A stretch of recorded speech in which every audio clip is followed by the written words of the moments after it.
Olá a todos, sejam bem-vindos a mais um vídeo assíncrono de matemática aplicada. Então vamos dar continuidade aqui no exercício que a gente vinha fazendo. Então, eu fiquei de comentar em sala de aula sobre o teorema do valor final. A gente viu, tá, nesse sistema estável aqui, deixa eu mostrar aqui no escopo, só um segundo, que ele assumia um comportamento estável, tá? Pois ele voltava a ficar inerte, só que não mais no zero, como era o caso sem excitação externa.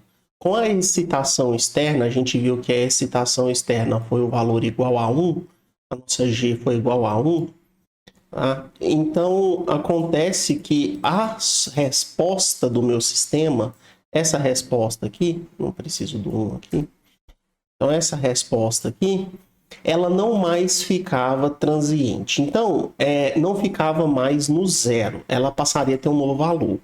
Aí eu comentei que esse valor vinha a ser 25 sobre 416. Por quê? Basta a gente fazer o TI para infinito. Com o TI indo para infinito, pelo fato disso aqui ser negativo, isso aqui vai para zero. Essa parcela aqui vai para zero. Então, essa parcela indo para zero e essa parcela aqui sendo limitada, a gente tem que esse limite aqui vai para zero também. Tá? Então, esse limite aqui indo para zero, a resposta dá 25 sobre 416.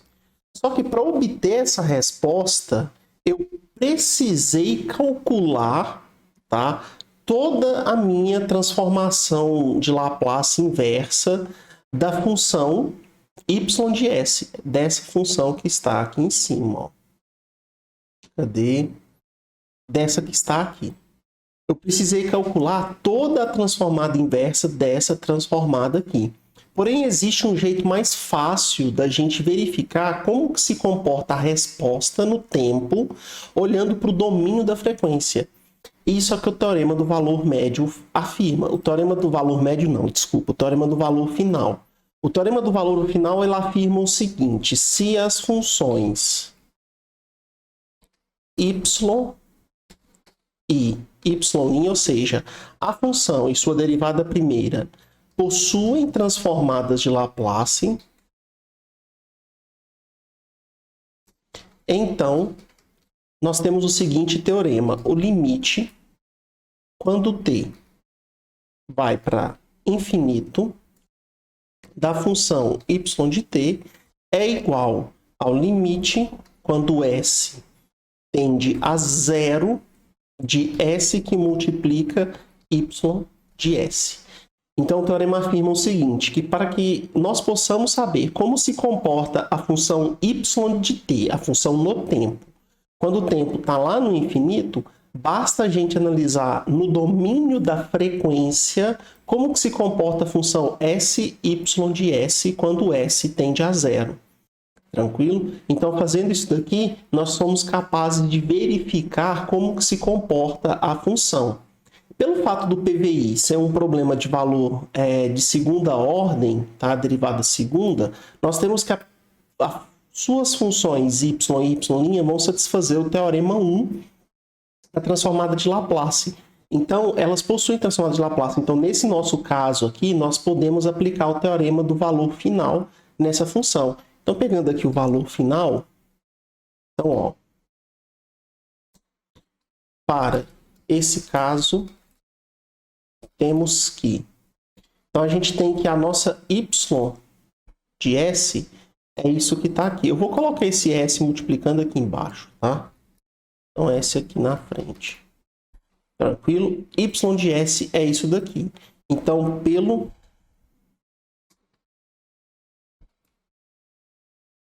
teorema do valor final, temos que...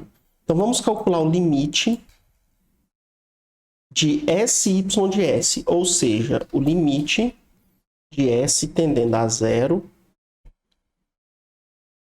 de S que multiplica tudo isso daqui. Que é a nossa transformada da nossa equação diferencial ordinária do PVI. Tá? Esse S aqui, esse S que está aqui, eu posso distribuir nas duas parcelas. Esse limite aqui ficará ele virá aqui para cima e aqui para cima. Tranquilo? Só que, agora, nesse caso aqui, esse S pode cancelar com esse S que está aqui. Então, teremos esse S aqui vai ficar 1 e esse S aqui cancela. Então, sobra essa parcela. E agora a gente pode aplicar o limite quando o S vai para 0. Então, quando o S vai para 0, isso aqui vai dar 0, isso aqui vai dar 0, vai sobrar 416 sobre 25. Isso aqui vai dar... Opa! 0 e 0, sobra 416,25, mais 0 sobre alguma coisa, que dará 0. O resultado disso daqui é 25 sobre 416. E como eu havia falado, isso aqui é aproximadamente 0,0601. Tá? Como é o mesmo valor que a gente obteve aqui no MATLAB, 0,0601. Mesmo valor que a gente obteve aqui, como mostra a medida aqui, tranquilo? Então, é o mesmo valor numérico.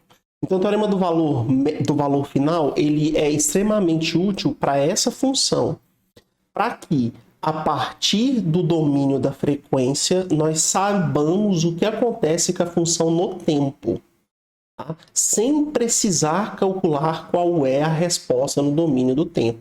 Então, eu não precisaria calcular a função no domínio do tempo. Mas como a gente já havia calculado ela, tá?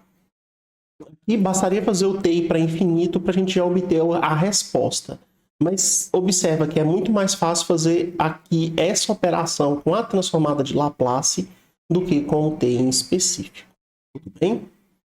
Então, esse é o teorema do valor final. Então, vamos para o próximo exercício. Agora, ele pede o seguinte, ele quer que a função g de t seja 2 vezes a função impulso unitário no tempo igual a 6.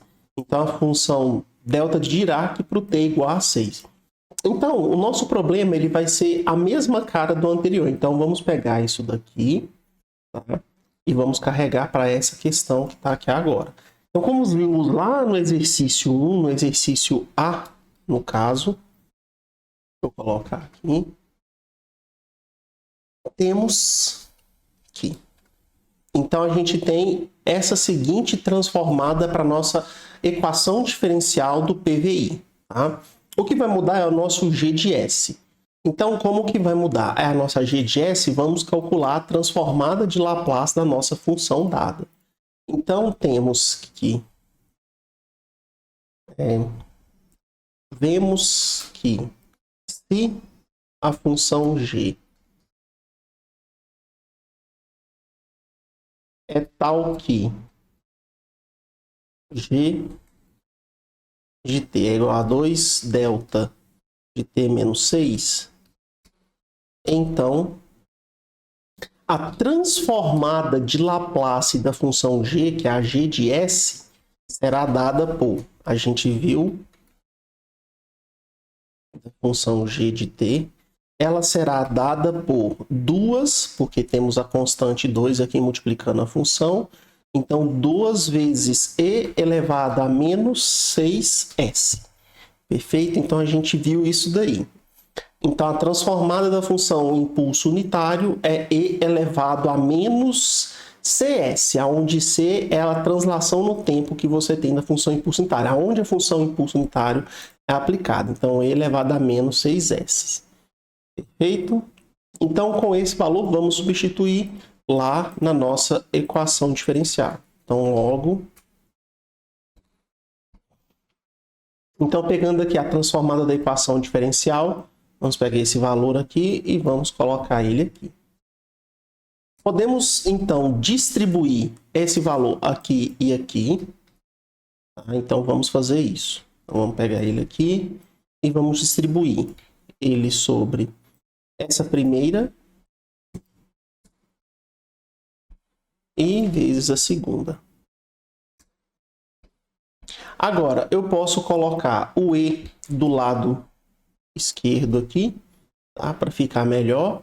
E isso vezes 1 é ele mesmo, tá? Agora, como a gente já viu, essa função aqui no domínio da frequência, a gente já conhece qual é a transformada dela. A gente viu pela letra A.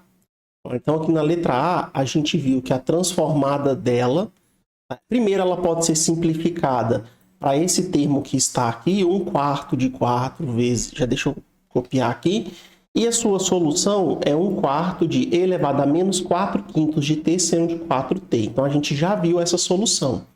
O que vai mudar para a primeira parcela é que há a multiplicação aqui de e elevado a menos 6s, tá, no domínio da frequência. Então, a gente sabe que se nós temos a multiplicação por e no domínio da frequência, então quer dizer que a função no domínio do tempo está transladada e ela, além de ser transladada, ela só é computada a partir do ponto de translação. Perfeito? É o segundo teorema da translação que a gente viu. Tá? Então, vamos utilizar os resultados anteriores. Então, utilizando os resultados anteriores, vemos que a primeira coisa, deixa eu pegar isso daqui, colocar de cá. Então, isso daqui e isso daqui, opa, isso daqui aqui, e essa parcela aqui vira essa que está aqui. Então, isso daqui vira isso daqui vira isso. Tranquilo, a gente tem a mesma parcela aqui. Se eu quisesse colocar ela em evidência, eu poderia, mas eu não vou fazer isso não, porque eu preciso ter em específico quem está multiplicada por E. Tá? Então, é por isso que eu vou preferir deixá-la assim. O que nós poderíamos fazer aqui é colocar 1/4 em evidência, mas não compensa nesse caso. Tá? Então, trazer para cá 2 vezes 1/4 vai dar meio. Então, aqui vai dar meio. Tá? De e elevado a menos 6s igual 4s mais 4/5 ao quadrado, mais 4 ao quadrado, mais 1/4 e multiplica 4 sobre s mais 4/5 ao quadrado, tudo ao quadrado, mais 4 ao quadrado. Agora, a gente aplica a transformada inversa. Então, aplicando a transformada de Laplace inversa, temos que a gente pega toda essa equação que está aqui e aplica a transformada inversa sobre ela. Então, aplicando a transformada inversa sobre ela, vamos aplicar do lado esquerdo a transformada inversa e do lado direito a transformada inversa.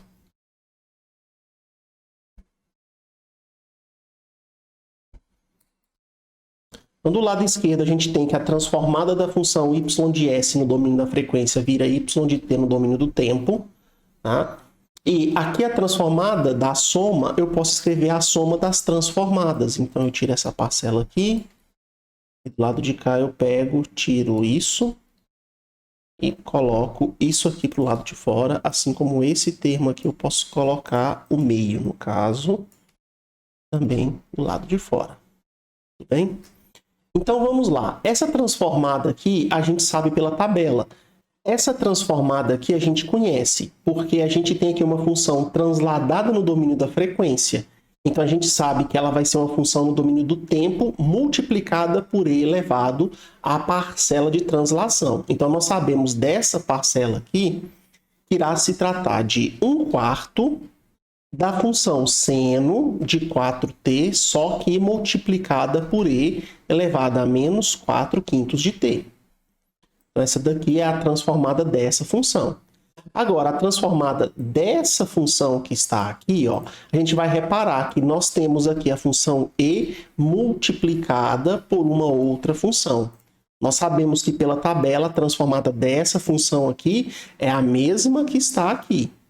Perfeito? E elevado a menos 4/5 de t seno de 4t. Só que pelo fato de estar multiplicada por e elevado a menos 6t, eu tenho que no domínio do tempo transladá-la e, além disso, passar a avaliar ela só a partir daquele ponto de translação. Então, o que a gente vai ter para essa função aqui é o seguinte, meio, então, mais meio. Então, vamos colocar, quem é a transformada dessa função que está aqui? É a mesma função que eu tinha do lado de lá. Então, e elevado a menos 4/5 de t seno de 4t. Só que, pelo fato de estar multiplicada por e elevado a menos 6s, eu tenho que transladá-la no domínio do tempo. Então, onde tem t, eu translado. t menos 6. Onde tem t eu translado. T menos 6. E além de transladar, eu tenho que passar a avaliar ela só a partir do 6. Então, eu multiplico ela pela degrau unitário a partir do 6. Tranquilo? Então, essa função aqui faz com que a gente passe a avaliá-la somente a partir daquele ponto. Vamos distribuir aqui o menos 4/5 aqui e o 4 aqui, só para simplificar o máximo que dá, mas não vai ter muita simplificação.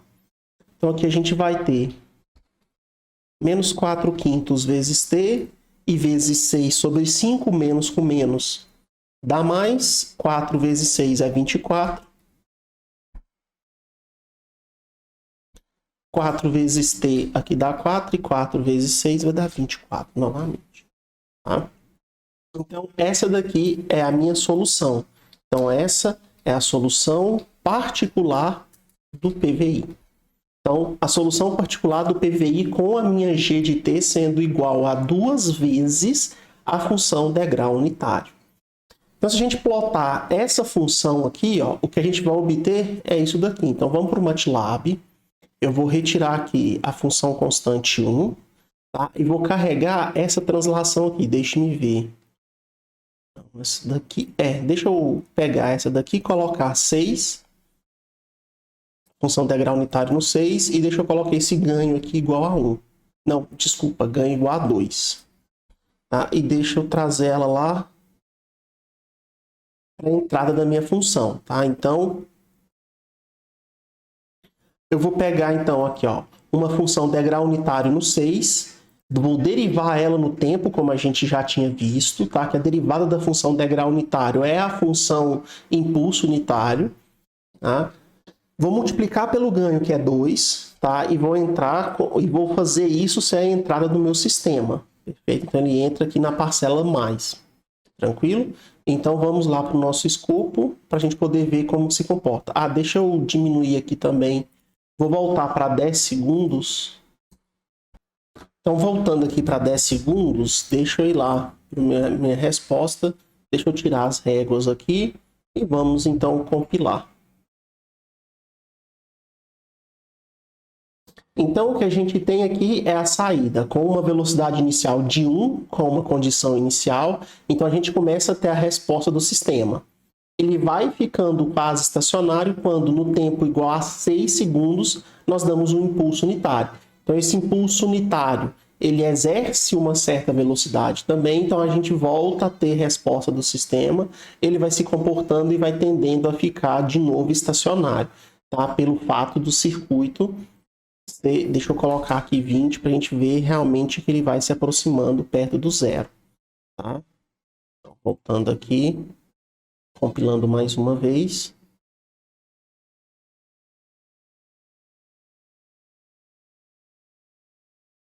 Então, a gente pode reparar que a tendência dele é ficar estacionário. Tá? Novamente, então aqui o impulso no tempo igual a 6. Então, voltando aos nossos problemas, agora vamos para o problema D. Tá? Que pede a seguinte função. Ela é 0 se o t é entre 0 e 2. 2 se o t é entre 2 e 4 e 0 se o t é maior do que 4. Então, claramente, essa função aqui, ela se trata de uma operação com as funções degrau unitário. Então, é uma combinação linear de funções degrau unitário, tá? Como a gente já viu outros vários exemplos durante o curso.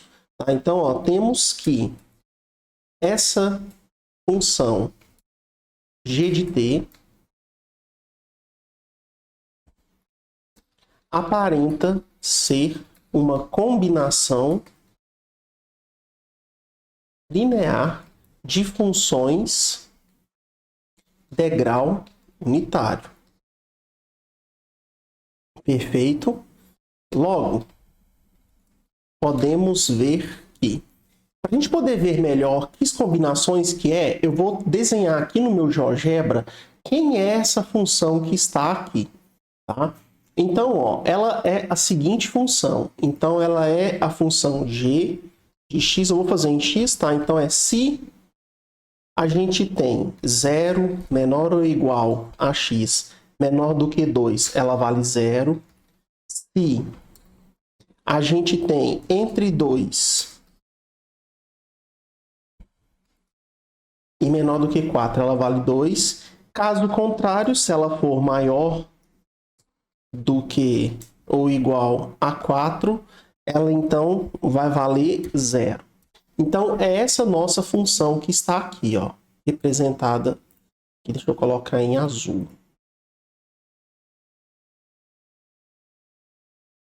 Então, seria essa funçãozinha que está desenhada aqui. Então, é por isso que eu falo que ela é uma típica degrau unitário combinada. Tá? E que combinação de degrau unitário é essa? Vocês têm que fazer por meio de exemplo e aplicações para vocês conseguirem perceber o feeling. A primeira coisa é o seguinte, observa que ela só vai existir a partir do 2. Então, uma coisa a gente já sabe, existe a participação da degrau unitário no t-2. Então, existe a participação de uma função degrau unitário começando no 2, ou seja, se, vamos colocar aqui, 0 menor ou igual a x menor do que 2 vale 0, se não, ela vale 1. Opa, se não, se x é maior ou igual a 2, ela vale 1. Essa é a primeira coisa, tá? Deixa eu apagar aqui. Então, a gente tem a participação dessa função, porque observa que ela vai ter seu valor lá. E observe o seguinte, que a partir do 4, a gente tem que essa parcela aqui vira 0, tá?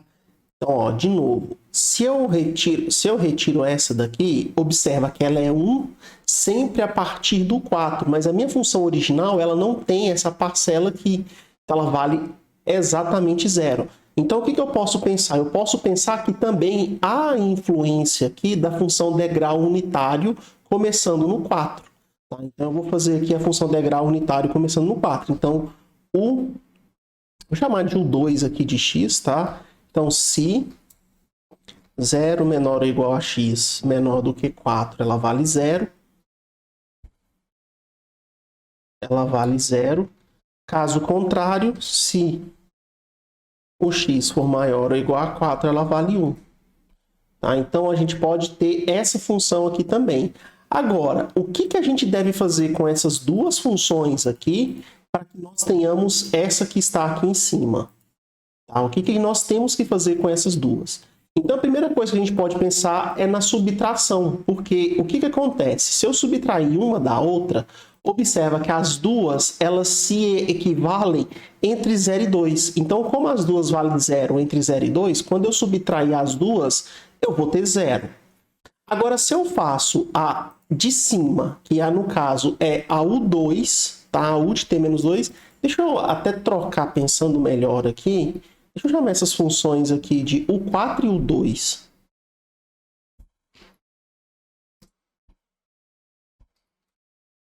U4 e U2.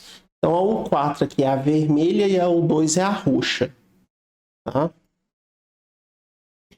No intervalo entre 2 e 4, se eu subtrair a U2 da U4, observa que eu vou fazer 1 menos 0. 1 menos 0 vai dar 1, então eu vou ter a parcela que fica exatamente no meio aqui.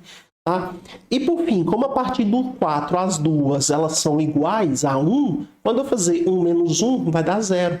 Então eu posso fazer aqui o 2 menos o 4. Quando eu faço o 2 menos o 4, deixa eu apagar aqui, eu obtenho quase que a minha função g. Por que quase? Porque a minha função g, ela não começa no 1, ela começa no 2. Pô, mas se essa que está aqui, que é a subtração de U2 menos U4, e eu quero ela a partir do 2, basta eu multiplicá-la por 2.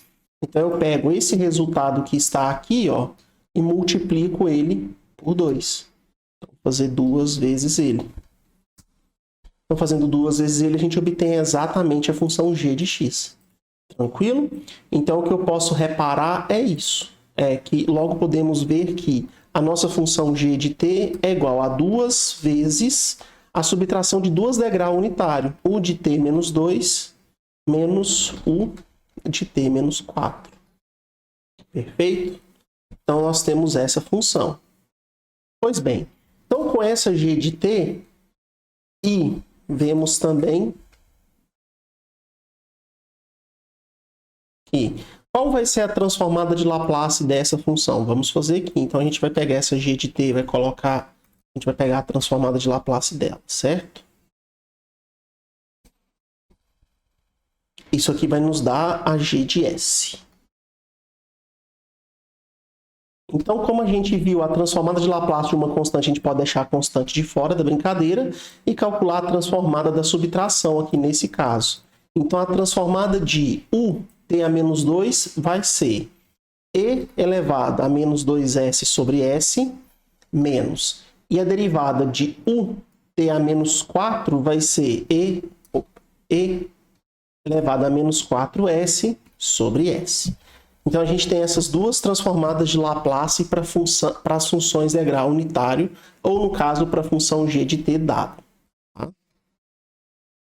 Então, do exercício A, temos que... Então, lá do exercício A, a gente vai trazer aquele mesmo resultado anterior. Esse que está aqui, ó. Tá? E vamos substituir. Quem que é a função g de s? É essa função que está aqui. Então, a gente vai ter isso daqui, que multiplica isso que está aqui. Então, a gente tem essa função aqui. Perfeito? Agora, a gente pode pegar essa parcela aqui e distribuir. Então, vamos obter o seguinte. Vamos pegar isso que está aqui e distribuir. Então, ele vai vir para essa primeira parcela, para essa segunda parcela, e para a última parcela. Vou tirar tudo aqui. E o 2 está multiplicando essas duas primeiras parcelas. Pois bem, os z's aqui eu posso colocar fora. A gente vai ver o porquê agorinha. Colocando fora aqui também. Agora o que a gente precisa é de calcular a inversa desse monstro que está aqui. Só que a gente separar ela em blocos fica mais fácil, tá? Então, vamos separar essa função aqui em blocos. Tá? Então, ó, eu vou pegar esse 2 aqui, vou distribuir ele, tá? Eu vou pegar esse 2 aqui, vou distribuir aqui. E vou distribuir de cá, tá? E aqui eu vou chamar isso aqui de três funções diferentes. Essa primeira função aqui eu vou chamar de y1 de s menos essa segunda que está aqui, eu vou chamar de y2 de s mais essa que está aqui, eu vou chamar de y3 de s. Vai ficar mais fácil a gente chamar em blocos essas funções aqui, tá? E resolvê-las separadamente. Então, em que eu vou colocar quem é cada uma aqui. y1 de s é essa que está aqui.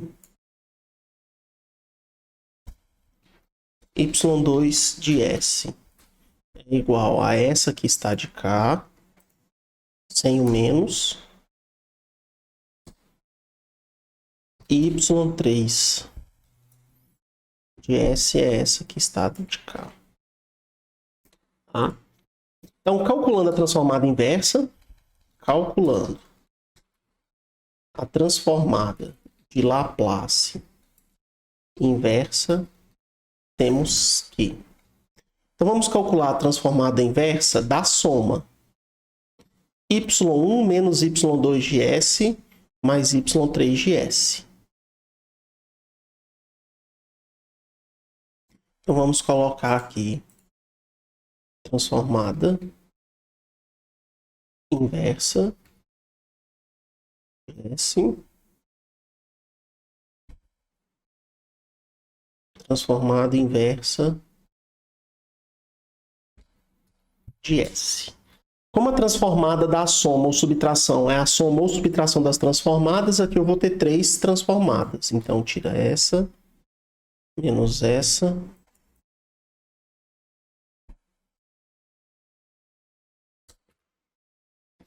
mais essa. Perfeito? Só que, o que acontece? Então, a gente tem que calcular cada uma dessas transformadas inversas que tem aqui, ó. Então, vamos a cada uma delas. Então, partindo para as transformadas inversas de y1, y2 e y3, y1, y2 e y3, temos que a transformada dessa função y1, a gente tem parcialmente. Tá? Então, a transformada inversa da função y1, a gente tem parcialmente, porque ela será dada pela transformada da y1. Vamos pegar aqui. Por que eu falei parcialmente? Primeiro, esse 2 aqui é constante, pode sair. A transformada de 1s, que multiplica 1 sobre s ao quadrado mais 8 quintos de s mais 416 sobre 25, a gente já calculou. Ela está calculada aqui na letra B. É toda essa parcela. Então, é essa parcela toda que está aqui, ó. Então, se nós fazemos frações parciais nessa parcela que está aqui, então, vou pegar isso daqui, nós vamos ter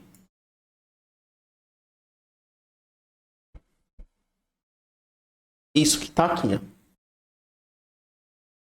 Tranquilo? E como a transformada inversa eu posso separar ela em blocos, então eu vou pegar todo esse bloco aqui e vou então aplicar a transformada inversa 3 vezes. Então, deixa eu só copiar aqui. Então, tira aqui, fica o E. Essa primeira parcela, retira essa parcela inteira. Menos. Agora, retira essa parcela que está aqui. O menos. É isso. Menos novamente. Retira essas primeiras parcelas todas aqui com menos. O parênteses. Tá, agora os Z's. Vamos carregar para cá. Esse para cá. Esse para cá. As constantes, 1 sobre 416 vem para cá. 25 sobre 416 vem para cá. E 25 sobre 416 vem para cá. Multiplicando 2. Multiplicando 2 vai dar 208 aqui embaixo. Então, 208 no denominador. Então, como eu havia falado, a transformada dessa função você sabe, dessa função você sabe e dessa função você sabe. Só que elas estão transladadas no domínio do tempo. Por quê? Eu tenho aqui o fator e elevado a 2s. Então, vamos primeiro para essa transformada que está aqui. Então, essa transformada que está aqui, vamos colocar aqui. Vai ser y1 de t, y1 de t, y1 de t. Então, a gente vai ter aqui 25 sobre 208. A transformada de 1 sobre s é 1, tá? É 1. Transladada no tempo, permanece 1, só que aí a gente passa a avaliar a partir daquele intervalo de tempo. Então, u de t menos 2. Multipliquei por elevado a menos 2. Menos 25 sobre 416. 25 sobre 416. A transformada dessa função que está aqui é cosseno e elevado a menos 4 quintos de cosseno de 4t. Tá? Transladada no tempo. Então, eu vou transladar aqui. Então, onde tem t vai ficar t menos 2. Onde tem t vai ficar t menos 2. E avaliada a partir desse intervalo. Então, u de t menos 2. Menos 1 sobre 416. Tá? Que multiplica isso que está aqui. Ou a transformada disso que está aqui. Então, a transformada que está aqui é e elevado a seno. A gente já viu aqui em cima. Essa que está aqui. É elevado a menos 4 quintos t seno de 4t, só que transladada. Então, t menos 2. T menos 2. Avaliada a partir do t menos 2. Tá? Posso colocar o t-2 aqui em evidência. Então, o t-2 em evidência. Então, isso aqui tudo. Posso tirar ele daqui. Tirar ele daqui. Esse vezes 1 aqui eu não preciso carregar. Coloca tudo aqui. Perfeito? Então, a gente tem que essa é a nossa y1 de S, tá? Eu vou deixar como exercício, porque é a mesma coisa que vocês façam quem é a y2 de t e a y3 de t, já que a gente já fez elas. Essa daqui eu já fiz, acabei de fazer agora, e essa daqui a gente já fez em um exercício anterior, tá? Então, eu vou deixar como exercício para que vocês façam aí e possam praticar. Depois que vocês encontrarem y1, y2 e y3, basta pegar aqui a soma e subtrações dessa forma que está aqui, vai ser sua resposta no tempo. Aqui no MATLAB, só para que vocês possam ver como que se comporta, eu vou tirar aqui a entrada degrau unitário que a gente tinha feito, e essa função que está aqui, ó, esse diagrama de blocos aqui, esse subbloco que está aqui, é o subbloco que representa aquelas funções. Então, eu tenho aqui a minha degrau no tempo 2, então aqui, ó, step time 2, e eu tenho aqui a minha degrau no tempo 4, step time 4. Tá? Ambas estão entrando aqui num somatório, num bloco de soma, tá? E a saída, e o sinal de saída desse bloco de soma ainda passa pelo um ganho de 2. Então, vou colocar ele aqui, tá? Na nossa entradinha aqui do nosso sistema, e vou compilar aqui no tempo, acho que não precisa ser 20 agora não, pode ser, não, a gente tem um 4 ali, vou colocar 12. E vou compilar. Então, essa é a nossa resposta. Então, observa, ó, entre 0 e 2 não há saída, mas aí no 2 começa a haver uma modificação do regime. Tá? Então, ele é modificado até o 4. Chegou aqui no 4, ele volta a ter o mesmo comportamento que era o comportamento esperado. Ele volta a ficar estável. Então, quando há excitação, o sistema responde àquela excitação. Acabou a excitação, o sistema volta a ficar estável, ele volta a entrar no regime permanente, tranquilo? É isso, gente. Então, ficamos por aqui, tá? Nos vemos na próxima. Até mais.